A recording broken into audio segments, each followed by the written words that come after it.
my speech, but I just want to say thank you so much for the love, for the support, for the warm welcome.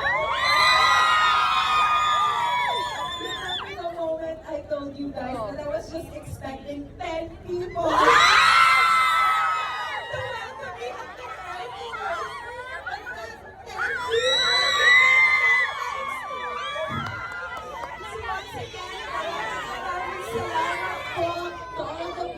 Supported, believed, and of course who came here.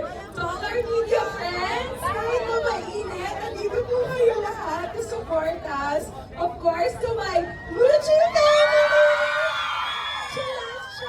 And again, to my fellow Sultan Codarateños, and to all the fellow Filipinos, thank you so much from the bottom of my heart. And also to SM Molovacia for welcoming us here. And of course, Empire Philippines for organizing this beautiful grand parade here in Manila.